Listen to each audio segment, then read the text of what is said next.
Hi welcome back to my channel. எல்லாம் எப்படி இருக்கீங்க? நல்லா இருப்பீங்க நம்புறேன். இது இன்னைக்கு எடுத்த கிளிப்பிங்ஸ் தான். எனக்கு 6 மணிக்கு தான் என்னோட டே வந்து ஸ்டார்ட் ஆச்சு. சுவாமிக்கு வந்து விளக்கு வச்சிருந்தேன் இன்னைக்கு. அப்புறம் என்னங்க எப்பயும் போல என்னோட சமையல் ஒரு விஷயத்தை பற்றி தான் நான் சொல்ல போகிறேன். அது என்ன விஷயம்னா, ஒரு சிலர் என்ன பண்ணுறாங்கன்னா ஈஸியாக வந்து குறைகள் வந்து சொல்லிடுறாங்க. நம்ம மேலே என்ன தப்பு இருக்குது, நம்ம எப்படி இருக்கோம் அப்படின்றதெல்லாம் அவங்க வந்து பார்க்குறதில்ல.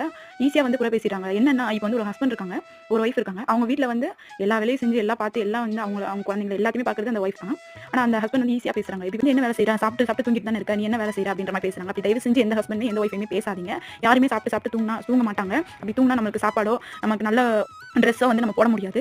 ஏன் இதை வந்து நான் சொல்கிறேன் அப்படின்னா, ஒரு சிஸ்டர் வந்து என்னோட கமெண்ட்ல வந்து சொல்லியிருந்தாங்க, என்னோட ஹஸ்பண்ட் வந்து என்ன புரிஞ்சுக்கிறதே இல்லை, என்ன ரொம்ப கஷ்டப்படுத்துறாரு அப்படி சொன்னாங்க. அவங்களுக்கு வந்து சில ஆறுதல் வந்து நான் சொல்லியிருந்தேன். நான் என்ன ஆறுதல் சொல்லியிருந்தாலுமே அவங்க ஹஸ்பண்ட் வந்து கரெக்டாக இல்லை அப்படின்றப்போ நான் ஆறுதல் தான் சொல்ல முடியுமே தவிர நான் அவங்க அந்த இடத்துல வந்து அவங்களை வந்து மாற்ற முடியும். அவங்க வந்து புரிஞ்சு மாற்றிக்கணும். கண்டிப்பாக இந்த மாதிரி யாருமே பண்ணாதீங்க. புரிஞ்சுக்கோங்க, எல்லா ஒய்ஃபையும் புரிஞ்சுக்கோங்க. நீங்கள் எப்படி புரிஞ்சுக்கிறீங்க அப்படின்னு சொல்லிட்டு தான் உங்கள் ஒய்ஃப் வந்து உங்களை புரிஞ்சுப்பாங்க. சரிங்களா? இதை தான் வந்து இந்த பதிவில் வந்து நான் சொல்ல வரேன். என்னோட டே ஃபுல்லாமே இப்படி தான் போச்சு. என்னோட வீடியோ வந்து உங்களுக்கு பிடிச்சிருக்கும்.